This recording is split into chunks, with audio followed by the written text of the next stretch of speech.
नमस्कार दोस्तों कंटिन्यू करते हैं अपने इंडस्ट्रियल लॉ के लेक्चर को। ठीक है। यह है सेक्शन 9, डिस्क्वालिफिकेशन फॉर बोनस। अभी तक हमने देख लिया था कि बोनस की एलिजिबिलिटी तभी होगी जब आप पिछले अकाउंटिंग ईयर में कम से कम 30 दिन के लिए आपने काम किया हो। अब लेकिन कब बोनस नहीं दिया जाएगा?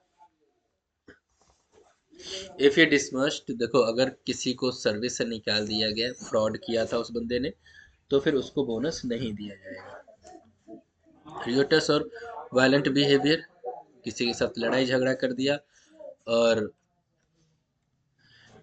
वर्क प्लेस पे उसने गलत काम कर दिया, तो फिर उसको नहीं मिलेगा बोनस। थेफ्ट, मिस अप्रोप्रिएशन और सेबोटेज ऑफ एनी प्रॉपर्टी, चोरी कर लिया, गलत यूज कर लिया प्रॉपर्टी का, ठीक है ना, तो उस बंदे को बोनस नहीं दिया जाएगा। तो फ्रॉड को, लड़ने वाले को और चोर को बोनस नहीं देंगे। Now section 10, payment of minimum bonus, मतलब इन तीन की वजह से अगर किसी को डिसमिस किया गया सर्विस से तब payment of minimum bonus. Minimum bonus क्या दिया जाएगा? देखो, minimum bonus bonus which shall be 8.33% of the salary और wage earn by the employee during the accounting year और 100 rupees whichever is higher. या जो भी सैलरी है उसका 8.33% निकालो और 100 रुपये विच एवर इज हायर, वो उसको दे दिया जाएगा। तो ये है बोनस का, कि कम से कम इतना तो दिया ही जाएगा। Section 11, payment of maximum bonus. Maximum bonus कितना दे सकते हैं? तो देखो, the allocable surplus exceeds the amount of minimum bonus payable to the employee under that section, the employer shall in lieu of such minimum bonus be bound to pay every employee in respect of that act। देखो, minimum bonus तो देना ही देना पड़ेगा। Year bonus with salary amount of proportion to the salary wage earn by the employee accounting year subject to maximum of, तो maximum कितना देंगे? 20% of such salary और वेज। तो मैक्सिमम 20% और मिनिमम 8.33% ऑफ सैलरी। ठीक है, ये याद रख लेना। आगे चलते हैं। Section 12, calculation of bonus with respect to certain employees. कुछ एम्प्लॉयज के केस में बोनस की कैलकुलेशन कैसे होगी? देखो, वेर सैलरी और wage of an employee exceeds 2500 rupees, अगर किसी की सैलरी वेज 2500 से ज़्यादा है per month, the bonus payable to such employee under section 10 as the case may be under section 11 shall be calculated as salary और wage were 2500 per month. तो इसका मान लिया जाएगा कि भाई 2500, अगर किसी की सैलरी और वेज अगर 2500 से ज़्यादा है तो मिनिमम उसकी जो कंप्यूटेशन होगी वो 2500 के हिसाब से होगी।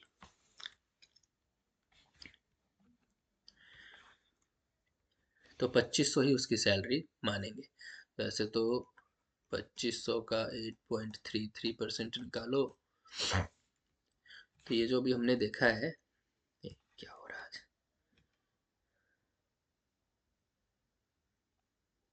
तो वेजेस अर्न जो भी उसने अकाउंटिंग ईयर में किया उसका 8.33%, तो 2500 का अगर 12 से मल्टीप्लाई करेंगे पूरे अकाउंटिंग ईयर में कितना होता है? 36,000। 36,000 हो जाता है। 2500 गुने 12 कितना होगा? 4 लाख, 3 लाख। ठीक है। अब इस 3 लाख का 8.33% उतना वेजेस दे दिया जाएगा। अगर ये तो मिनिमम है, अगर मैक्सिमम की बात करें तो 4 लाख का 20% निकल जाएगा। भाई 2500 गुने 12 देखना, 2500 गुने 4 तो 1 लाख हो गया। 3 क्वार्टर होते हैं, या फिर 4 दिया 12, तो 1 लाख, 2 लाख और 3 लाख। ठीक है, चलो ये कैलकुलेशन देख लेते हैं। Now section 13, proportionate reduction in bonus in certain cases. कुछ केसेस में प्रोपोर्शनेटली डिडक्शन कर दिया जाएगा बोनस का, अगर employee has not work for all the working days in an accounting year. पूरे साल में अगर उसने पूरे समय के लिए काम नहीं किया तो मिनिमम बोनस ऑफ 100 रुपीज़ तो दिया ही जाएगा। As the case may B of 60 rupees. If such bonus is higher than 8.33% of his salary or wage he worked in that account shall be proportionally reduced. ये है कि जितना दिन वो बंदा काम किया होगा उसको उतना ही उस प्रोपोर्शन में उसकी सैलरी या मतलब बोनस घटा देंगे। तो बस ये याद रखना कि प्रोपोर्शन ही रिड्यूस कर देंगे जितने दिन वो एबसेंट रहा होगा। वो तो वैसे भी जब कंप्यूटेशन करेंगे तो रिड्यूस हो ही जाएगा। जब उसका टोटल ईयर का सैलरी निकालेंगे तो किसी मंथ में उसको सैलरी कम भी मिलेगी क्योंकि वो पूरे दिन आया ही नहीं होगा, तो बोनस भी कम ही कैलकुलेट होगा। देखो computation of number of working days. अब नंबर ऑफ वर्किंग डेज कैसे कैलकुलेट करें? For the purpose of section 13, an employee shall be deemed to have worked in an establishment in any accounting year, also on the days on which he has been paid laid off under an agreement as permitted by standing orders under the industrial employment standing order और under the industrial dispute. मतलब जो भी industrial order में दिए गए होंगे चीज़ें वो फॉलो करनी पड़ेगी। हैज़ बिन ऑन लीव और विद सैलरी और वेज, अगर कोई लीव और पे है लेकिन उसको सैलरी और दिया जाएगा, ठीक है।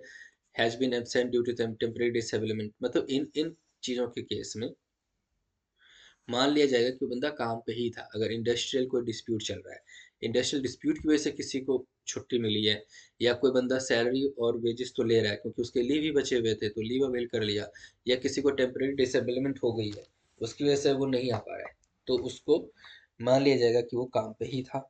The employee has been maternity leave with salary और वेज। अगर किसी लेडी को अगर मैटरनिटी लीव दिया गया है और उसको सैलरी और वेजेस मिलता रहेगा तो ऐसे केस में भी मान लिया जाएगा कि वो बंदा वर्किंग डेज पे ही था। ठीक है। Now section 15, set on and set of allocable surplus. ये वाला पार्ट आप छोड़ दो, इससे कोई लेना देना नहीं है। द फोर्थ शेड्यूल, ये सब ऐसी चीजें हैं, ये सब कुछ नहीं है।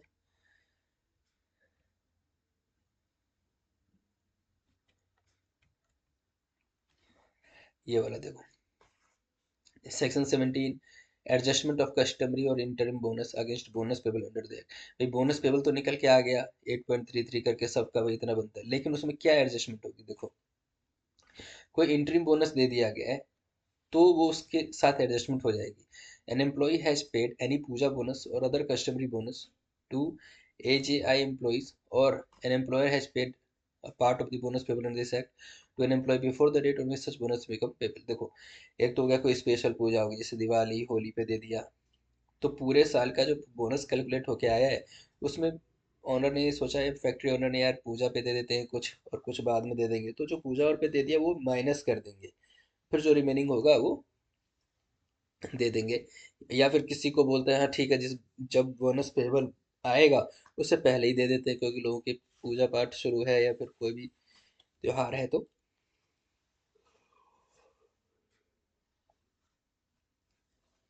तो वही चीज़ है कि बीच में अगर कोई बोनस दे दिया गया तो उसकी एडजस्टमेंट कर दी जाएगी। Section 18, deduction of certain amounts from bonus payable under the act. अब ये डिडक्शन क्या दिया जाएगा? देखो किसी अकाउंटिंग ईयर में एम्प्लॉय दोषी पाया गया कि उसने कुछ ऐसा गलत काम कर दिया जिसकी वजह से कंपनी को फाइनेंशियल लॉस हो गया, पैसे का नुकसान हो गया, तो कंपनी क्या करेगी? जो भी लॉस हुआ है उस अमाउंट बंदे की वजह से वो उसके बोनस पेबल से घटा सकती है। ठीक है ना? तो वही सारी चीज़ है कि ऐसी चीज़ अगर होंगी तो उसके डिडक्शन कर देंगे, उसके बोनस से घटा देंगे, लेकिन वो दोषी साबित होना चाहिए। फाउंड गिल्टी ऑफ मिसकंडक्ट, गलत काम या गलत चीज़ों की वजह से कंपनी को फाइनेंशियल लॉस पहुंचा दिया, पैसों का नुकसान पहुंचा दिया। Section 19, time limit for payment of bonus. Bonus कब दिया जाएगा? All amounts payable to an employee by way of bonus under this act shall be paid in cash by his employer. तो देखो एम्प्लॉयर के द्वारा दिया जाएगा क्या बोनस कब? where there is a dispute regarding the payment of bonus pending before any authority under section 22 within a month from the date on which the award becomes। अगर bonus को लेकर कोई केस चला गया कोर्ट में और वहां से कोर्ट ने जिस दिन अवार्ड मतलब कि ऑर्डर दे दिया, वहां से 30 दिन के अंदर अंदर, 1 महीने के अंदर अंदर दे देना होगा बोनस। और अगर दूसरे केस की बात करें, नॉर्मल केस में with the period of 8 month from the close of accounting year, जैसे 31 मार्च को क्लोज हो गया तो 8 महीने, तो 30 नवंबर, मतलब 30 नवंबर तक में दे देना है बोनस लोगों को।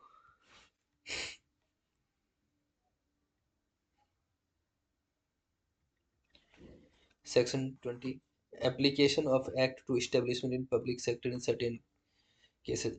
जो कुछ पब्लिक सेक्टर की कंपनी है, ठीक है ना, in an accounting establishment public sector sales, कोई गुड्स प्रोड्यूस करते हैं, मैन्युफैक्चर कर रहे हैं, कोई सर्विस दे रहे हैं, competition in competition with establishment in private sector, मतलब प्राइवेट सेक्टर को compete कर रहे हैं, and income from such sale और services are both less than 20% of the gross income of the establishment public sector for that, then the provision of this act shall apply in relation to such established public sector, they apply in relation to like, तो ऐसे के, या फिर 20% का gross income कर रहे हैं, तो ऐसे केस में उस पब्लिक कंपनी पे भी सारे के सारे प्रोविजन अप्लाई हो जाएंगे जो इस एक्ट के हैं।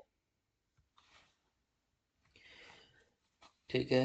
Now recovery of bonus due from an employer, अगर एम्प्लॉयर पे, मतलब जिस फैक्ट्री ओनर पे, कंपनी के ऑनर पे अगर बोनस नहीं दिया है लोगों को, तो अप्रोप्रिएट गवर्नमेंट एक्शन ले लेगी। या किसी बंदे की डेथ होगी, उसको नहीं दिया गया, ठीक है ना, तो अप्रोप्रिएट गवर्नमेंट कौन है? सेंट्रल गवर्नमेंट है। वो फिर कलेक्टर को अपॉइंट कर देगी कि भैया आप इन लोगों से पैसे ले लो, क्योंकि एम्प्लॉय का पैसा एम्प्लॉय को मिलना ही चाहिए। आप ये सब एक बार प्लेन रीडिंग कर देना, बस वही सब लेके गवर्नमेंट के पास ये सब राइट है। Act not to apply to certain cases of employee, कुछ एम्प्लॉयज के केस में ये एक्ट अप्लाई नहीं है।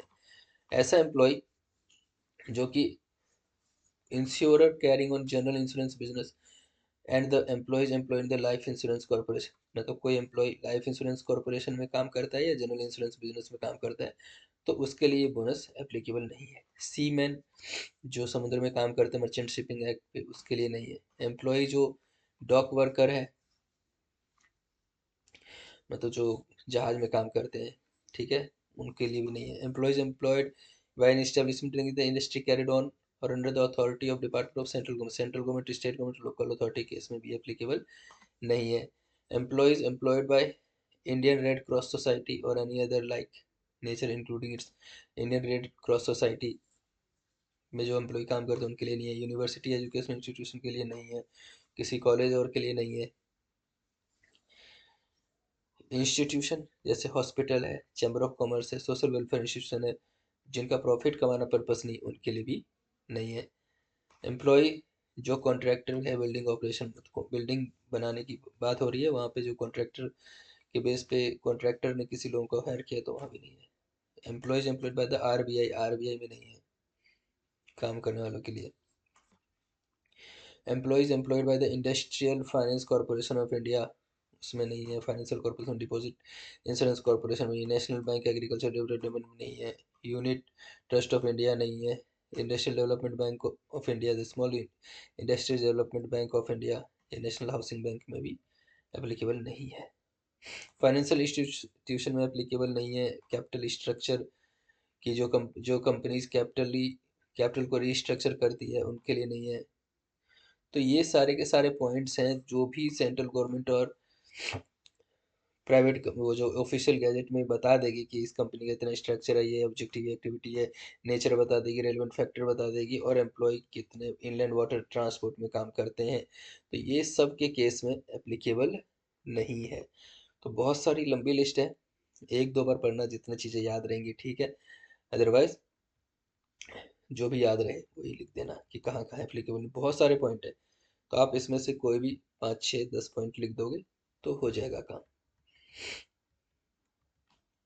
तो नेक्स्ट यूनिट है unit 4, the payment of gratuity act. तो मिलते हैं नेक्स्ट लेक्चर में, पेमेंट ऑफ ग्रेचुटी एक्ट करेंगे। तब तक के लिए बाय बाय, टेक केयर।